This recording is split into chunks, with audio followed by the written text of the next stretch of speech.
The afternoon sun blazed through the tall windows of the television studio in Los Angeles, casting long shadows across the polished floor. It was the kind of day that made the city shimmer with possibility, and inside Studio B, two of the most recognizable figures in combat sports stood facing each other. Muhammad Ali, the heavyweight champion of the world, towered at 6'3", his presence filling the room like electricity before a storm. Across from him, Bruce Lee stood perfectly still, compact and coiled, his dark eyes taking in everything while revealing nothing. In this imagined encounter, the meeting had been arranged by producers eager to capture magic on film. Ali was in town promoting an upcoming fight, and someone had suggested bringing together the greatest boxer and the most famous martial artist in the world. The cameras were ready, the lighting was perfect, and everyone expected fireworks. Ali was in his element. He moved around the studio with the same grace he displayed in the ring, his feet dancing across the floor in that distinctive shuffle that had bewildered opponents from Louisville to Kinshasa. He threw phantom punches at invisible opponents, each movement accompanied by his trademark commentary. "Float like a butterfly," he said, his voice carrying that familiar Louisville lilt. "Sting like a bee. The hands can't hit what the eyes can't see." The studio crew laughed and applauded. This was what they had come for. The Ali show, the greatest entertainment in sports. The champion played to the cameras like a seasoned performer, which, of course, he was. Every gesture was calculated for maximum effect, every word chosen to create a moment that would be replayed and remembered. Bruce Lee watched from his position near the wall, his expression unreadable. In this fictionalized version, he seemed to be studying Ali not as a celebrity, but as a fighter, analyzing the way the boxer moved, the way he distributed his weight, the rhythm of his combinations. Where Ali was all external energy and showmanship, Bruce was internal focus and contained power. "Come on, Bruce," Ali called out, his voice booming across the studio. "Show these people something. Let's give them what they came to see."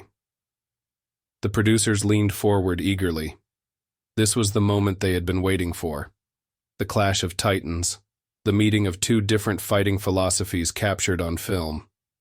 They had already begun mentally counting the ratings such footage would generate. But Bruce didn't move.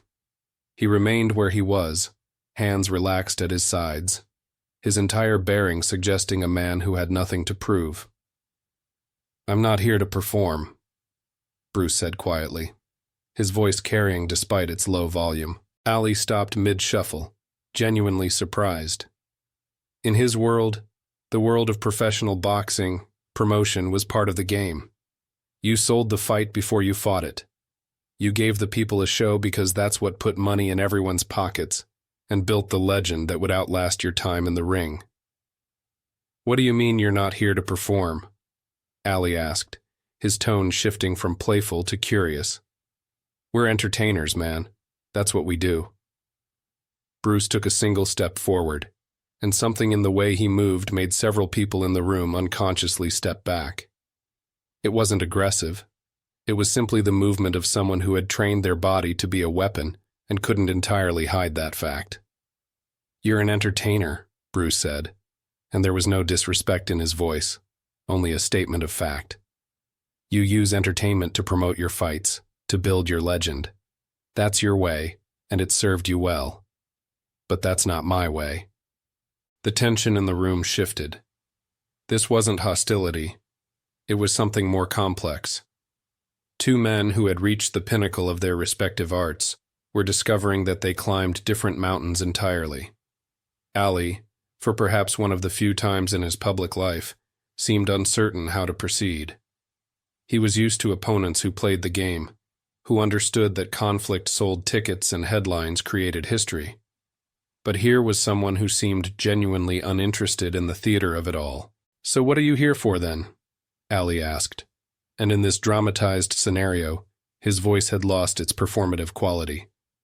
This was Ali the man, not Ali the showman. "To meet you," Bruce replied simply. "To understand how you move, how you think, but not to put on a show." The producers were growing agitated. They whispered among themselves, trying to figure out how to salvage what they had assumed would be television gold. One of them, a man named Roberts in this fictional account, stepped forward. "Gentlemen, please. The audience would love to see just a little demonstration. Nothing serious, just some light sparring, maybe some technique comparison." Bruce turned to face the producer, and again that quality of movement suggested depths of capability held in check. "Martial arts isn't a circus act," he said. "When I move, when I demonstrate technique, it's for students who are there to learn, not for audiences who want to be entertained. What you're asking for would be a lie." Ali watched this exchange with growing interest. He had spent his career turning boxing into theater, understanding that the fight game was as much about what happened outside the ring as in it. But here was someone who seemed to view that entire approach as somehow diminishing the art itself. "You think I'm fake?" Ali asked, and there was an edge to his voice now. "You think what I do in the ring is just for show?" Bruce shook his head. "What you do in the ring is real. Your boxing is true.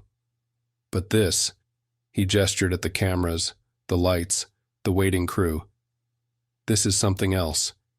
This is turning martial arts into a commodity, something to be packaged and sold." "Everything's for sale, Bruce," Ali responded. "That's how the world works. You've made movies, haven't you? Isn't that selling martial arts?" It was a fair point, and Bruce acknowledged it with a slight nod. "In my films, I try to show the philosophy behind the movements, the meaning beyond the violence. It's not perfect, but it's an attempt to educate, not just entertain." The two men stood facing each other, and the contrast was stark. Ali, tall and imposing, dressed in a silk shirt that caught the studio lights, every inch the celebrity athlete. Bruce, smaller and dressed simply, seemed to absorb light rather than reflect it, representing something more austere, more internal. "Show me something then," Ali said suddenly. "Not for them, not for the cameras. Just show me. Fighter to fighter." For the first time since entering the studio, Bruce smiled. It was a small expression, barely visible, but it transformed his face entirely. He moved to the center of the floor, and Ali joined him. The crew held their breath, cameras still rolling despite everything. What happened next in this imagined encounter was not the spectacular clash everyone had hoped for. Instead, it was a quiet exchange of professional respect. Bruce demonstrated a few Wing Chun trapping techniques, his hands moving with a precision that made them blur. Ali watched intently, then showed some of his own defensive movements, the head movement and footwork that had made him nearly impossible to hit cleanly in the ring. They didn't spar. They didn't create a spectacle. They simply shared knowledge, two masters acknowledging each other's expertise without needing to prove anything. The producer, Roberts, in this fictional narrative, later described it as simultaneously the most disappointing and most fascinating footage he'd ever captured. Two legends refusing to be legends, choosing instead to be craftsmen discussing their craft. After a few minutes, they stopped. Ali extended his hand, and Bruce took it. The handshake lasted longer than normal, each man seeming to take the measure of the other through that simple contact. "You're an interesting cat, Bruce Lee," Ali said finally. "Most people would kill for this opportunity, to be on TV with the greatest." "I'm not most people," Bruce replied. "And neither are you, despite what you pretend for the cameras." Ali laughed then, a genuine sound different from his public persona's booming guffaw. "You might be right about that." The meeting ended shortly afterward. The producers got their footage, but it wasn't what they'd wanted or expected. No dramatic confrontation, no East meets West showcase, just two men who had found different ways to express their mastery of combat. In this fictionalized account, members of Ali's entourage spoke about the encounter several times over the following days. He seemed particularly struck by Bruce's refusal to perform on command, by his insistence that martial arts existed beyond the realm of entertainment. He's got principles, Ali was imagined to have said. Can't make money with principles, but he's got them.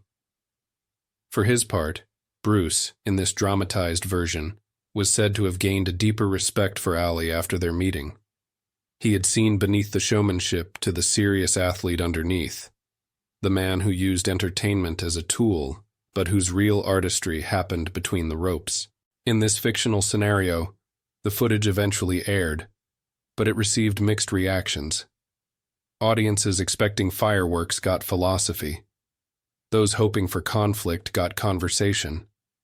It was, in many ways, a perfect representation of the two men, Ali giving enough performance to satisfy while still engaging genuinely, Bruce refusing to compromise his principles while still showing respect for a fellow warrior. Years later, when both men had passed into legend, this imagined meeting took on a different significance. It became a moment when two different approaches to combat sports stood face to face and found common ground, not in spectacle, but in mutual understanding. Ali, who turned fighting into theater, and Bruce, who insisted theater could never capture the essence of fighting, had discovered that beneath their different approaches lay the same dedication to perfection in their chosen arts. The studio where they supposedly met in this fictional narrative was eventually torn down, replaced by a parking structure. But those who were imagined to be there that day carried the memory of two legends choosing authenticity over artifice, respect over ratings. In a world that constantly demanded performance, they had found a way to be real, if only for a few minutes in the artificial light of a television studio. Muhammad Ali continued to be the greatest, the showman who revolutionized boxing as much with his mouth as with his fists. Bruce Lee continued to pursue his vision of martial arts as a path to self-knowledge rather than self-promotion. Their paths rarely crossed again, but this one imagined meeting remained a testament to the fact that there are many ways to be a warrior, many ways to express mastery. The cameras captured it all, but what they really recorded was absence. The absence of the expected conflict, the absence of the manufactured moment. In refusing to play along, Bruce Lee had perhaps given the most authentic performance of his career. And Ali, by eventually accepting that refusal, had shown that beneath the butterfly's float and the bee's sting lay a fighter who understood that sometimes the most powerful statement is the one you choose not to make.